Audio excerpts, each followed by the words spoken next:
ভগবান শ্রীকৃষ্ণের জন্মদিন মানেই ভক্তিতে, আনন্দে আর মিষ্টি সুবাসে ভরা এক বিশেষ দিন, জন্মাষ্টমী। আজ আমি আপনাদের জন্য নিয়ে এসেছি একেবারে অভিনব অথচ পুরোপুরি দেশি স্বাদের এক আয়োজন, গাঁদা ফুলের তালের পিঠা রেসিপি। এই তালের পিঠে অপূর্ব মিষ্টি স্বাদ, তাই এবারে তালের বড়া নয়, এই রকম গাঁদা ফুলের পিঠে তৈরি করে আপনারা ভগবানকে নিবেদন করতে পারেন। তাতে মনও ভরে যায় আর নিজেরাও খেয়ে পাই অমৃতের স্বাদ। এই গাঁদা ফুলের পিঠেটা বানানো যেমন সহজ তেমনিও হেলদি। যে কোনো স্পেশাল দিনে আপনারা এই আইটেমটা বানিয়ে সবাইকে চমকে দিতে পারেন। সবাই কিন্তু চেয়ে চেয়ে খাবে, এটা কিন্তু আমি কথা দিচ্ছি, যদি আমার মতন করে বানান। যে সকল বন্ধুরা আমার এই রেসিপিটি দেখছেন তাদের কাছে অনুরোধ রইল আমার এই রেসিপিটি সম্পূর্ণ দেখার জন্য। নমস্কার বন্ধুরা, ইজি কুক চ্যানেলে আপনাদের সবাইকে স্বাগত জানাই। চলুন শুরু করছি। এই দারুণ স্বাদের গাঁদা ফুল পিঠে বানানোর জন্য আমরা প্রথমে পিঠের পুরটা বানিয়ে নেব। তার জন্য আমি নিয়ে নিয়েছি কয়েকটা গুজিয়া, আপনাদের কাছে যদি থাকে তাহলে নিয়ে নিতে পারেন। আর নিয়ে নিয়েছি নারকোল, চিনি আর গুঁড়ো দুধ। আপনারা যে পরিমাণ বানাবেন সেই পরিমাণ অনুযায়ী আপনারা নিয়ে নেবেন। আমি খোয়া ক্ষীরের বদলে এইগুলো দিয়েছি, আপনারা চাইলে খোয়া ক্ষীরও ব্যবহার করতে পারেন। আপনাদের হাতের কাছে যদি গুজিয়া না থাকে তাহলে যে কোনো সন্দেশ আপনারা ব্যবহার করতে পারেন, তাতে এই পিঠের স্বাদটা কিন্তু দ্বিগুণ বেড়ে যাবে।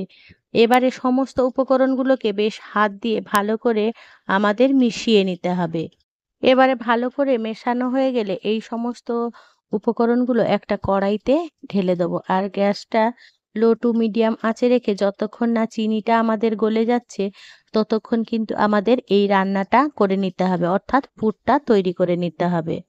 আর সমানেই নাড়াচাড়া করে যাবেন যাতে কড়াইতে লেগে না যায়, সেদিকে খেয়াল রেখে এই কাজটা আমাদের করে নিতে হবে। এবারে পুরটা সম্পূর্ণ রেডি হয়ে গেলে, অর্থাৎ চিনিটা গলে গেলে, আমি এবারে গ্যাসের ফ্লেম অফ করে দিয়ে এটাকে ঠান্ডা করে নেব। এবারে পুরটা এইরকম হয়ে গেলে আমি এবারে এটাকে সাইডে রেখে দিলাম ঠান্ডা হতে। এবারে আমি গ্যাসে একটা প্যান বসিয়ে দিয়েছি। প্যানের মধ্যে আমি দিয়ে দিয়েছি 1 কাপের মতন তালের পাল্প আর দিয়ে দিয়েছি 200 গ্রামের মতন আখের গুড়। আপনারা চাইলে আখের গুড়ের বদলে চিনিও ব্যবহার করতে পারেন।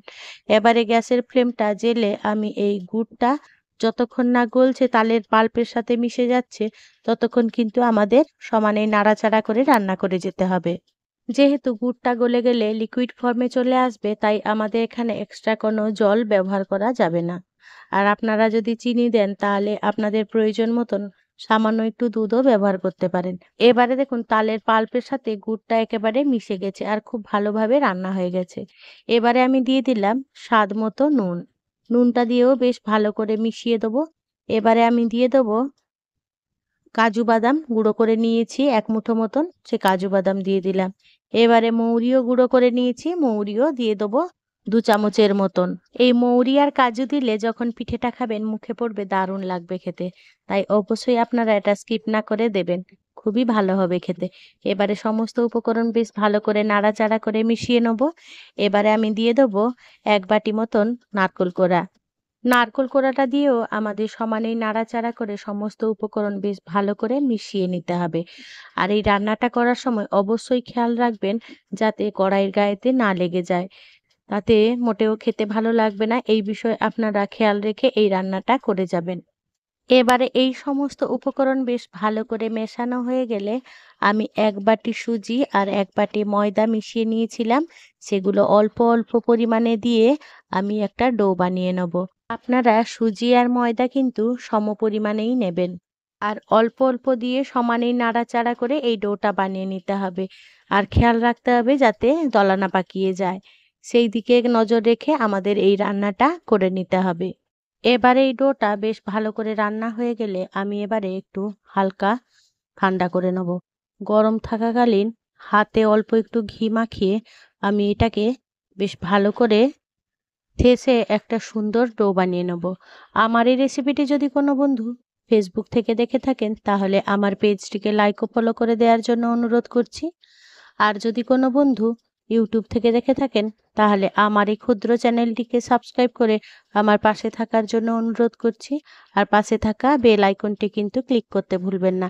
ওটা কিন্তু অলে দিয়ে দেবেন, যাতে আমার দেওয়া সমস্ত ভিডিও নোটিফিকেশান আপনারা খুব সহজেই পেয়ে যান।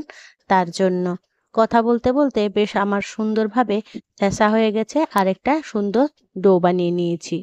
এই ডো বানানোর সময় কিন্তু হালকা গরম থাকাকালীন কিন্তু এই কাজটা শুরু করে দেবেন। এবারে দেখুন ডোটা বেশ ভালো করে বানানো হয়ে গেলে আমি একটা থালার উপরে নিয়ে নিয়েছি, আর সম্পূর্ণটাকে আমি দুটুকরো ভাবে ভাগ করে নিয়েছি, দিয়ে লম্বা লম্বা করে লেচি বানিয়ে নেব। সাধারণত আমরা যেভাবে রুটি বানাই সেই রকম লেচিগুলো কেটে নিতে হবে। প্রথমেই দেখুন আমি একটা লেচি কেটে নিয়েছি এইরকম সাইজ। আপনারা যেরকম সাইজ করবেন ঠিক সেইভাবেই কেটে নেবেন। এবারে হাত দিয়ে বেশ ভালো করে মুঠো করে নেব, আর দু হাত দিয়ে গোল করে নেব। তারপরে এবারে এটাকে বাটির শেপ দিয়ে নেব।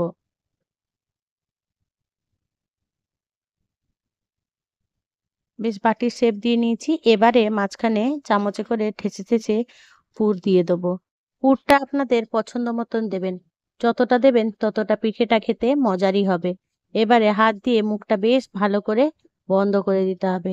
এবারে দেখুন দু হাত দিয়ে আবারও একটা গোল শেপ দিয়ে নিতে হবে। দেখুন ঠিক এইভাবে শেপটা দিয়ে নিতে হবে। এবারে একটা চিমটে দিয়ে এই রকম আমাদের পিঠের ডিজাইনটা তৈরি করে নিতে হবে। আপনাদের হাতের কাছে যদি এরকম চিমটে না থাকে, তাহলে কাঁচির মুখটা দিয়ে একটু কেটে কেটে দেবেন, তাহলে এই রকম ডিজাইনও তৈরি করে নিতে পারবেন। দেখুন আমি ঠিক কি পদ্ধতিতে আপনাদের দেখাচ্ছি, ঠিক এইভাবেই করে নিতে পারবেন। যে কেউ কিন্তু খুব সহজেই এই পিঠের ডিজাইনটা বানিয়ে ফেলতে পারেন। পিঠেটা দেখতে এতটাই সুন্দর হয়, বাচ্চারা কিন্তু চেয়ে চেয়ে খাবে, আর তারা তো দারুণ এনজয় করবে। আপনারা অবশ্যই একবার এই তালের সিজন থাকতে থাকতে এই পিঠেটা একবার ট্রাই করবেন, সেটা আপনাদের কাছে অনুরোধ রইল। আর এই পিঠের ডিজাইনটা অর্ধেক থেকে শুরু করবেন, পুরো ডিজাইন করার কোনো দরকার নেই, কারণ গাঁদা ফুলের পাপড়িগুলো ঠিক অর্ধেক থেকে উপরের দিকে থাকে, তাই পুরো পিঠেটার ডিজাইন করার দরকার নেই। দেখুন কথা বলতে বলতে আমার পিঠের ডিজাইনটা তৈরি হয়ে গেছে।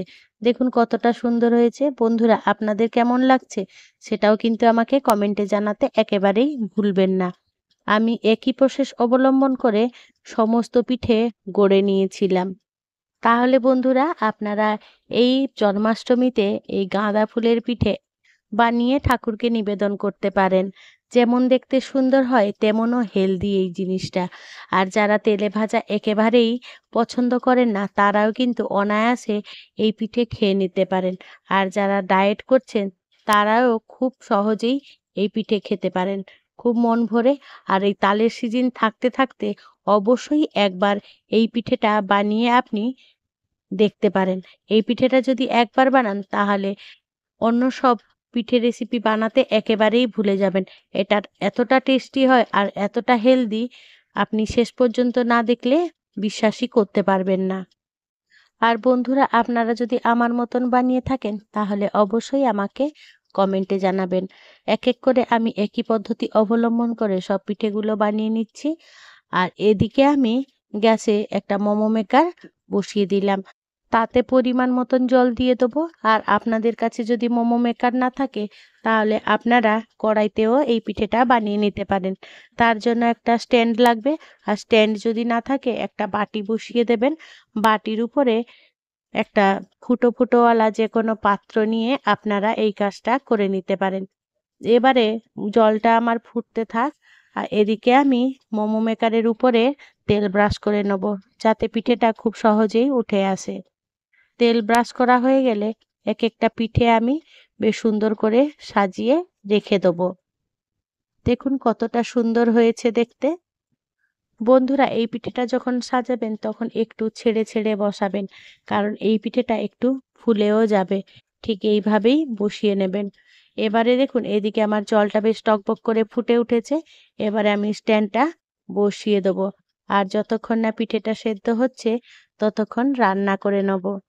দেখুন কতটা সুন্দর হয়েছে দেখতে।